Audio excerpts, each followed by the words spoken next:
Hello. Hello. हम्म, बताइए।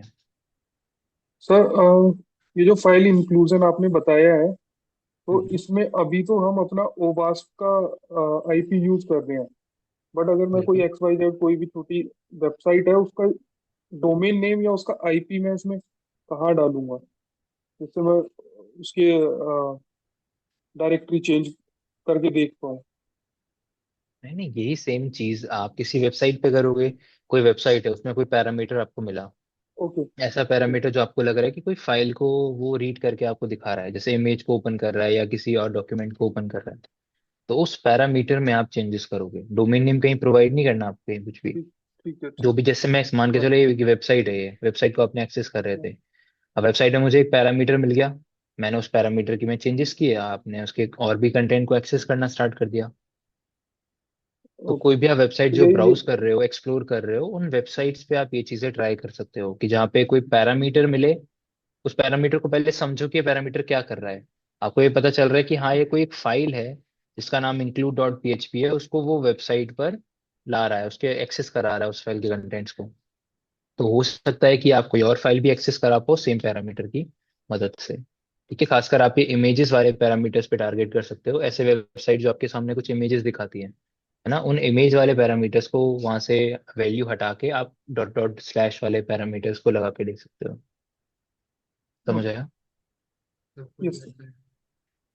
Website पे करके अब ये वाली एबिलिटी आपको एनालाइज करनी पड़ेगी ना, निकालनी पड़ेगी। आप कोई भी वेबसाइट ओपन कर लो, बताइए कौन सी वेबसाइट चेक करना है जिसमें इमेजेस या कुछ हो।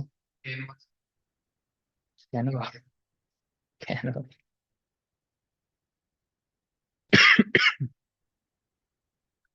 अब इस पे आप इस वेबसाइट को पहले एक्सप्लोर करो, देखो कि इसमें कहाँ कहाँ पैरामीटर्स अवेलेबल हैं।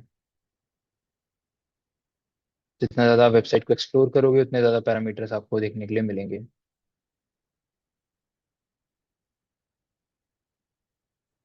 कुछ भी दो चार चीजें ओपन करके आप देख लो क्या क्या है इसमें।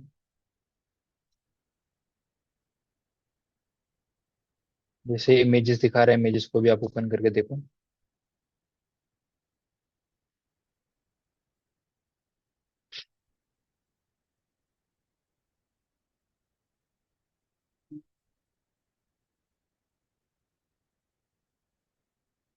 अब देखो यहाँ पे कोई पैरामीटर में नहीं इंक्लूड कर रहा हो, तो आप इसको यहाँ पे ट्राई नहीं कर सकते। अगर पैरामीटर में कर रहा होता तो हम लोग यहाँ पे ट्राई करते उसको, लेकिन पैरामीटर में नहीं कर रहा है तो फिर आप यहाँ पे इसको नहीं देख सकते हैं।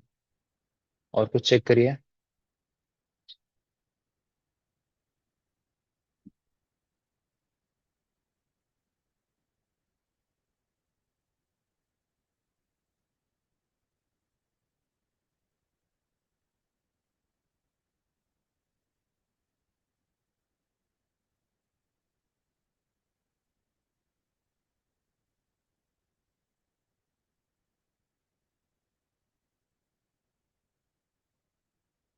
हम्म।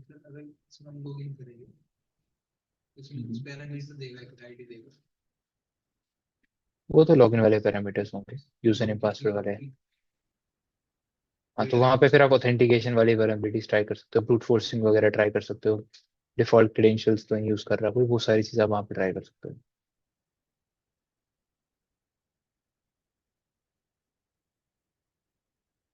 मैंने कुछ भी यहाँ पे सर्च किया।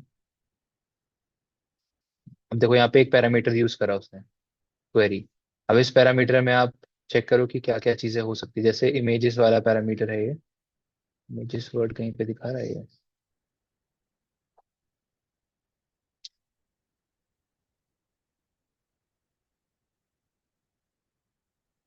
कि आपके दिए कंटेंट को यहाँ पे एक्सप्लोर कर रहा है वो।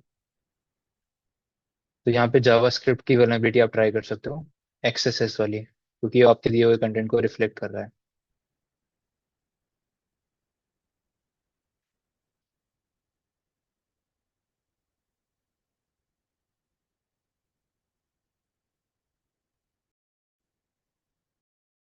ये होता है जब आप किसी ये ट्राई करते हो, तो चेक करता है कि आप एक्चुअल में ह्यूमन है या नहीं है। ये आपके दिए हुए कंटेंट को एज इट इज प्रिंट कर रहा है कि स्क्रीन पे।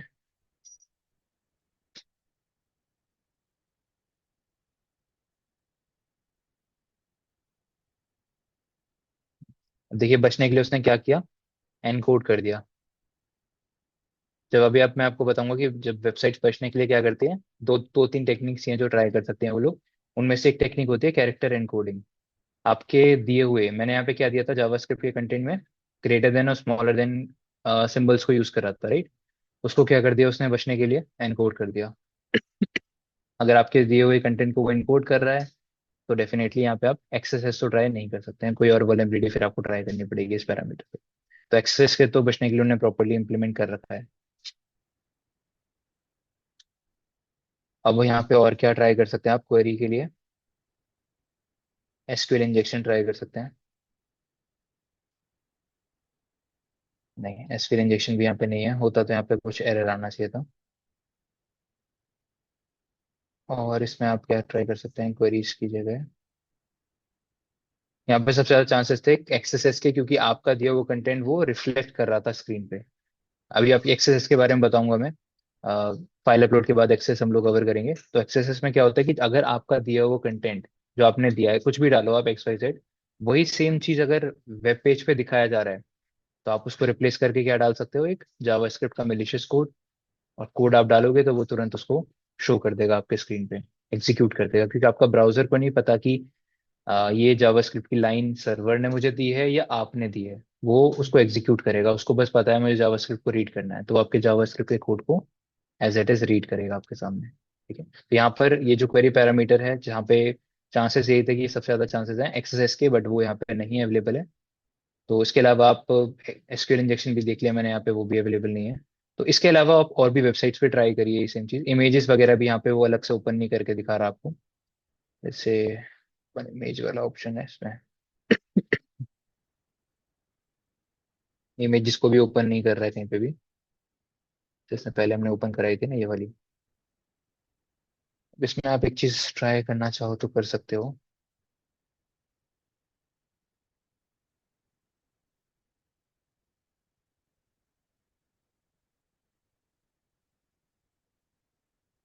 आपको क्या दिखा रहा है, एक्सेस डिनाइड। वहाँ पे फाइल है बट आपको क्या दिखा रहा है, उस फाइल का एक्सेस डिनाइड बता रहा है। फिर मैं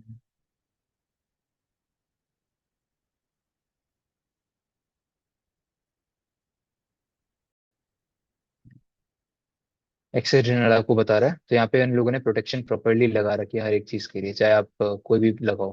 ठीक। तो आप देखो इतनी बड़े वेबसाइट पे आप ट्राई करोगे डायरेक्टली तो ज्यादा चीजें नहीं मिलेंगी आपको। अगर एक्सप्लोर करना ही है तो आप सबसे पहले तो किसी भी रैंडम वेबसाइट पे करने से बेटर है आप उन वेबसाइट्स पे करो जिनने आपको परमिशन दे रखी है, ताकि आप भी अपने आप को प्रोटेक्ट करते हुए रखो। ऐसा नहीं कि आप किसी भी रैंडम वेबसाइट पे इसको ट्राई करना स्टार्ट कर दो। थोड़ा बहुत रिक्वेस्ट भेज रहे हो उससे प्रॉब्लम नहीं है, बट ये नहीं कि आप पूरे दिन बैठ के एक ही वेबसाइट को टारगेट कर रहे हो और सारी वल्नरेबिलिटीज जो आपने सीखी है वो आपने एक ही वेबसाइट पे लगा दी। तो वो चीज़ें नहीं करनी है, क्योंकि उससे क्या होता है कि जब अगर वो वेबसाइट टेस्ट करेगी ये सारी चीज़ें, जब चेक करेगी तो उन्हें पता चलेगा कि हाँ स्पेसिफिक आईपी से हमारे तरफ बहुत सारे मिलिशियस रिक्वेस्ट आई हैं अलग अलग वल्नरेबिलिटीज को आइडेंटिफाई करने के लिए। ठीक है, तो आप क्या करिए, आप बग बाउंटी प्लेटफॉर्म्स पे अपने आप को रजिस्टर करिए, जैसे कि हैकर वन, बग क्राउड, या इन पे बहुत ज्यादा ट्रैफिक है तो आप इंटेग्रिटी पे जाइए, साइनेक पे जाइए, या फिर ओपन बग बाउंटी प्लेटफॉर्म।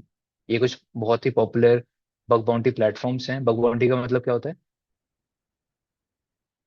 आप बग्स फाइंड करोगे और उसके बदले आपको कंपनी रिवॉर्ड प्रोवाइड करती है। ठीक है, तो वहां पे वो आपको परमिशन देते हैं कि ठीक है हमारी वेबसाइट क्योंकि बग बाउंटी प्लेटफॉर्म पे रजिस्टर्ड है, तो आप उसके हमारी गाइडलाइंस को फॉलो करते हुए हमारी गाइडलाइंस पढ़िए।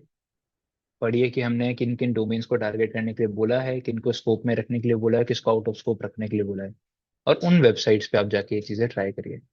अगर किसी भी रैंडम वेबसाइट पे करोगे तो फिर आप डेफिनेटली थोड़ा टारगेटेड हो सकते हो। मतलब कोई आपको टारगेट कर सकता है कंपनी। अदरवाइज आप बग बाउंटी प्लेटफॉर्म्स पे रजिस्टर करिए और उस पे ये सारे बग्स को आइडेंटिफाई करना स्टार्ट करिए।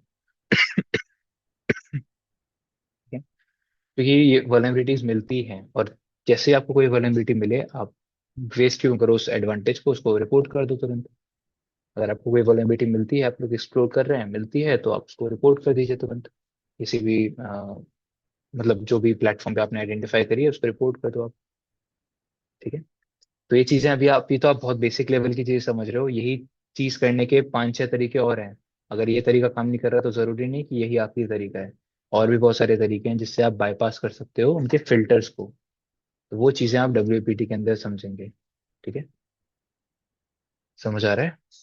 ठीक है, तो अभी आप लोग बस चीजें समझते हुए जाइए कि हाँ किस तरीके से ये वल्नरेबिलिटीज आइडेंटिफाई की जाती हैं। फिर इन्हीं को करने के आपको 5-6 तरीके और बताए जाएंगे, फिर आप बग बाउंटी में वो चीजें ट्राई करना, क्योंकि बेसिक वाली चीजें अब आपको ज्यादातर किसी बहुत ही पुरानी कोई वेबसाइट होगी शायद उसी पे मिले, क्योंकि सारी कंपनीज अब सिक्योरिटी की तरफ बहुत ज्यादा फोकस्ड है।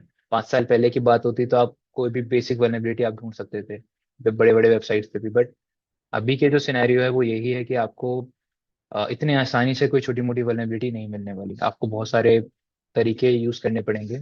आपको एडवांस लेवल तक पहले सीखना पड़ेगा, उसके बाद आपको वल्नरेबिलिटीज ढूंढनी पड़ेंगी। क्योंकि वेबसाइट्स इंप्लीमेंट करते हैं बट इंप्लीमेंट वो प्रॉपरली नहीं करते हैं, इसलिए कुछ फ्लॉ होता है। उसी फ्लॉ को आपको आइडेंटिफाई करना होता है। समझ आया?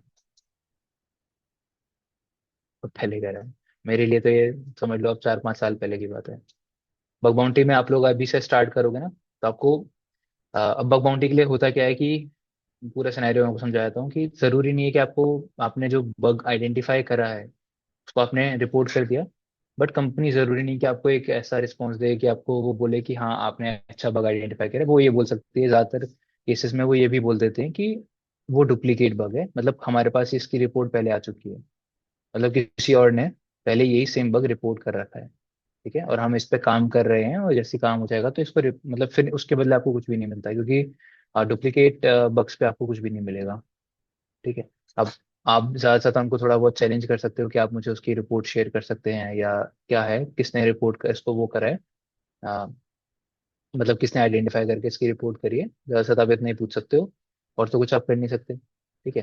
दूसरी चीज, यहाँ पे पेशेंस बहुत चाहिए। मान के चलो कि उन्होंने बोल भी दिया कि ठीक है आपका जो बग आपने ढूंढा है वो वैलिड है, हम इस पे काम करेंगे। अब वो काम कितने टाइम पे कर रहे हैं कंप्लीट, 1 हफ्ता, 10 दिन, 2 हफ्ते, 1 महीना, आपको नहीं पता। तो यहाँ पे पेशेंस की जरूरत है बहुत ज्यादा, क्योंकि यही पेशेंस, और पेशेंस से पहले आपको बग्स आइडेंटिफाई करने के लिए भी बहुत ज्यादा टाइम देना पड़ता है। आपको उस समय तो बहुत इजी था बग्स को आइडेंटिफाई करना, बट आज की डेट में ये चीजें मुश्किल हैं, बहुत ही ज्यादा मुश्किल है, क्योंकि हर एक कंपनी को अब सिक्योरिटी के बारे में अब वो फोकस्ड है। पहले सिक्योरिटी के बारे में नहीं सोचती थी कंपनियां, बट आजकल की जितनी भी कंपनीज हैं, वेबसाइट्स हैं, वो सब सिक्योरिटी फोकस करके अपनी वेबसाइट को बनाते हैं। पहले सिक्योर कोडिंग वगैरह यूज नहीं होती थी, डेवलपर्स को भी नहीं पता था कि कैसे सिक्योर करना है वेबसाइट को, बट आज के डेट में सभी को पता है क्या वो मेथड्स हैं जिनसे आपकी वेबसाइट सिक्योर हो गई। ठीक है। तो बग बाउंटी आप लोग स्टार्ट कर सकते हो, या डब्ल्यूपीटी जब स्टार्ट हो तब आप कर सकते, तब आप लोग कर सकते हो, बट हाँ अ, ये बेसिक स्किल्स बस आपको आइडिया आइडिया दे रहा है कि वो वल्नरेबिलिटी क्या है, कैसे आप इसको किसी, क्योंकि इंटरव्यूअर यही चीजें पूछेगा आपसे। इंटरव्यूअर को ये बेसिक मतलब एडवांस लेवल में जाने की अभी जरूरत नहीं होगी, क्योंकि आप अभी ऐसा फ्रेशर जाओगे। उनको सिर्फ इतना पता करना है कि आपको, आपने ये टर्म सुन रखे हैं या नहीं सुन रखे हैं, आप इसको एक्सप्लेन कर पा रहे हो या नहीं कर पा रहे हो। Directed reversal, cross site scripting, file upload vulnerability, SQL injection, ये वल्नरेबिलिटीज आपको पता है या नहीं पता है, बस वो इतना पता करना चाहेगा आपके बारे में। ठीक है। और फिर जब आप एडवांस लेवल में पेनिट्रेशन टेस्टिंग या कोई और एडवांस सर्टिफिकेशन कोर्स टारगेट करोगे, ईजेपीटी, ओएससीपी वगैरह, तो वहां पर आपको फिर इसके एडवांस लेवल की चीजें आनी चाहिए। ठीक है, समझ आ रहा है? तो बगवाउंटी आप लोग करिए, बट पेशेंस की जरूरत होगी। हाँ, एडवांस लेवल की होगी। अभी तो आपको लग रहा है कि बस यही चीज हमें करनी है, बस मैंने डॉट डॉट स्लैश लगाया और मुझे मिल जानी चाहिए वल्नरेबिलिटी, बट ऐसा नहीं। जो सर्वर साइड होता है वो डॉट डॉट स्लैश को आइडेंटिफाई कर लेता है। अब डॉट डॉट स्लैश को भी बाईपास करने के तरीके होते हैं। आप डॉट डॉट स्लैश को इनकोड करके भेज सकते हो। डॉट डॉट स्लैश को आप डबल नेस्टेड, मतलब नेस्टेड लूप, नेस्टेड सीक्वेंस में आप डाल सकते हो, मतलब 4 बार आप डॉट लिखोगे, 2 बार स्लैश लिखोगे, ताकि अगर सर्वर ढूंढ भी रहा है तो वो बीच वाले को हटा दे, बाकी को कंबाइन कर देगा वो। तो ये तरीके होते हैं। इसके अलावा आप लास्ट में नल बाइट का यूज कर सकते हो। तो ये चीजें आपको तब पता चलेंगी जब जाके आप डब्ल्यूपीटी या एडवांस लेवल के पेनिट्रेशन टेस्टिंग के कोर्सेज है ना, जब आप उसमें एनरोल करोगे, क्योंकि सीए जो आपको बस एक आइडिया देगा सारी वल्नरेबिलिटीज के बारे में। समझ आ रहा है? ठीक है, तो हर एक चीज के एडवांस तरीके हैं आइडेंटिफाई, उसको खासकर बाईपास करने के।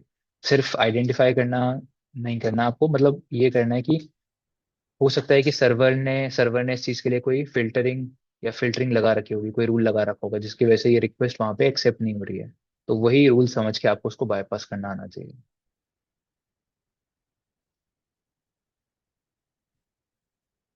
चलिए, फाइल अपलोड तो टाइम है नहीं। इसको मैं इसको बस के बारे में बस इतना मैं आपको बता रहा हूँ। फाइल अपलोड के लिए मैंने आपको बोला था कि हमें कुछ चीजें रिकॉनेसेंस, कुछ हमें इंफॉर्मेशन गैदरिंग करनी पड़ती है फाइल अपलोड को करने से पहले। तो वो चीजें क्या हैं वो समझ लीजिए आप लोग। सबसे पहला, सर्वर साइड लैंग्वेज के बारे में इंफॉर्मेशन। ये जो वेबसाइट है उसमें सर्वर साइड लैंग्वेज कौन सी यूज हो रही है। ठीक है। वो आप लोग अलग अलग तरीके से निकाल सकते हो। जैसे अगर आपको पता है, आपने nmap करा, आप अगर इस पर्टिकुलर सर्वर को nmap करके देखना, SV करना उस पर, सर्विस वर्जन स्कैन, तो आपको पता चलेगा कि इस पे अपाचे सर्विस रन कर रही है, अपाचे 2 या अपाचे रन कर रहा है इस पे। और ज्यादातर, मतलब हर बार नहीं कह रहा, बट 95-98% अपाचे सर्वर जब रन कर रहा होता है, या फिर इंजिन एक्स वेब सर्वर जब रन कर रहा होता है, तो PHP लैंग्वेज यूज की जाती है। 95 to 98% PHP language server side पे यूज की जाती है। ठीक है। नहीं है तो फिर कोई भी हो सकती है, पाइथन हो सकती है, नोड जेएस हो सकती है, जावा हो सकती है। ठीक है। बट वो लैंग्वेजेस, मैं ये भी नहीं कह रहा कि 100% आप पता कर पाओगे। वो पता करने के अलग अलग तरीके हैं, जिसमें से एक बहुत पॉपुलर तरीका है, एक एक्सटेंशन है वेबलाइजर। इसके बारे में बताया था मैंने जब हम लोग इंफॉर्मेशन गैदरिंग कर रहे थे? नहीं तो लिख लीजिए, बताया था? नहीं बताया तो लिख लीजिए, क्योंकि मैंने आपको बोला होगा कि जब हम वेब के पार्ट स्टार्ट करेंगे तब मैं आपको रिकॉग्निसेंस की चीजें कुछ बताऊंगा। ठीक है। तो ये एक्सटेंशन आप लोग अपने ब्राउजर में ऐड कर लीजिए, वेबलाइजर के नाम से। काली में ऐड कर लीजिए, कोई भी ब्राउजर आप यूज कर रहे हैं उसमें ऐड कर सकते हो उसको एज अ एक्सटेंशन। और वेबलाइजर एक्सटेंशन क्या बताता है आपको, जिस वेबसाइट को आपने ओपन कर रखा है उस वेबसाइट पे क्या क्या टेक्नोलॉजीज यूज हो रही है उसके बारे में। सारी नहीं बता पाएगा, जो जो ये बता पा रहा होगा वो ये बता के आपको इन्फॉर्म कर देगा कि इस वेबसाइट पे अपाचे HTTP सर्वर यूज हो रहा है जिसका वर्जन ये है। ये कुछ वेबसाइट एक्सटेंशंस हैं जो यूज कर रहा है। प्रोग्रामिंग लैंग्वेजेस में PHP का ये वर्जन है, पर्ल का ये वर्जन यूज हो रहा है, और पाइथन का ये वर्जन यूज कर रहा है। इसके अलावा ऑपरेटिंग सिस्टम क्या यूज कर रहा है ये, उबंटू। और जावास्क्रिप्ट की लाइब्रेरी कौन सी है, चेक करिए। तो ये कुछ चीजें इसने आपको निकाल के दी हैं। ये सिर्फ इस वेबसाइट की नहीं निकाल के देगा, कोई भी वेबसाइट आप ओपन करोगे, जैसे मान के चलिए आपने tesla.com ओपन करा, कोई भी आप वेबसाइट ओपन करो, माइक्रोसॉफ्ट टेस्ला, तो ये वेबसाइट जो भी चीजें यूज कर रही होगी, जिस भी वेबसाइट पे आप जाओगे, जो भी वेबसाइट आप विजिट करोगे, वो वेबसाइट कोई लोड होने के बाद आप इस एक्सटेंशन को ओपन करके देखिए। ये एक्सटेंशन आपको बता देगा कि ये वेबसाइट पे क्या क्या चीजें यूज हो रही हैं। और जिसके जो वर्जन बता पाएगा वो वर्जन बता देगा, जिसके बारे में जो जो डिटेल इसको बता बता पाएगा ये आपको इन्फॉर्म कर देगा उसके बारे में। जैसे ये CMS क्या होता है, कंटेंट मैनेजमेंट सिस्टम। जैसे वर्डप्रेस सुना होगा आप लोगों ने। वर्डप्रेस क्या है, एक CMS है। तो वर्डप्रेस इकलौता CMS तो नहीं है, बहुत सारे CMS अवेलेबल हैं। CMS का काम क्या होता है, वेबसाइट के कंटेंट को मैनेज करना। वेबसाइट पे जो भी चीज़ आपको दिखती है वो कंटेंट होता है। उस कंटेंट को मैनेज करने के लिए एक पोर्टल होता है, एक एप्लीकेशन होती है, उसको क्या बोलते हैं, कंटेंट मैनेजमेंट सिस्टम। जैसे वर्डप्रेस एक CMS है, ऐसे ही बहुत सारे हैं, जिसमें से ये यूज कर रहा है द्रुपल, इसका वर्जन 9 यूज कर रहा है। प्रोग्रामिंग लैंग्वेज में क्या यूज कर रहा है ये भी, PHP बैकएंड में। गूगल एनालिटिक्स यूज कर रहा है, CDN कंटेंट डिलीवरी नेटवर्क में अकामा यूज कर रहा है। सिक्योरिटी के लिए HSTS, अकामाई बॉट, ऐसे करके बहुत सारी चीजें आपको बता रखी है। ये चीजें ये उठाता कहाँ से है, आपके वेबसाइट के सोर्स कोड से। वेबसाइट में जो जो चीजें यूज होती हैं, हर एक कंपोनेंट को, हर एक सॉफ्टवेयर को यूज करने का एक सिग्नेचर हो जाता है जो वेबसाइट पे अटैच हो जाता है, जिसको वेबलाइजर आइडेंटिफाई करके आपको बता देता है कि आपका सर्वर यही यूज कर रहा है। क्लाइंट साइड, यहाँ क्लाइंट साइड के वेब पेज को आइडेंटिफाइज करके ये बताया जाता है कि वेब सर्वर क्या क्या चीजें यूज कर रहा है। तो ये बहुत ही अच्छा एक्सटेंशन है, आप इसको किसी वेबसाइट पे यूज करके देखिए, अलग अलग तरीके की आपको इन्फॉर्मेशन ये निकाल के देगा। तो यहाँ पर आपको क्या मिल रहा था कि ये क्या क्या लैंग्वेजेस यूज कर रहा है, PHP, पर्ल और पाइथन। ठीक है। तो हम लोग डेफिनेटली सबसे पहले कहाँ से स्टार्ट करेंगे, क्योंकि हमें ये भी पता है कि अपाचे HTTP सर्वर यूज कर रहा है। 95%, 95 to 98% PHP पे काम करता है। ठीक है। तो क्योंकि आपको फाइल अपलोड करनी है, तो फाइल अपलोड किस लैंग्वेज में करोगे आप, सर्वर साइड लैंग्वेज में, इसीलिए हमें सर्वर साइड लैंग्वेज के बारे में पता करना जरूरी है। ठीक है। तो अब हम लोग नेक्स्ट क्लास में इसके प्रैक्टिकल परफॉर्म करेंगे, जहाँ पे हम PHP के मेलिशियस फाइल बनाएंगे और उसको फिर सर्वर पे अपलोड करके देखेंगे। समझ आ गया? चलिए, तो अभी यहीं तक ही रखते हैं आज की क्लास, नेक्स्ट क्लास में कंटिन्यू करेंगे।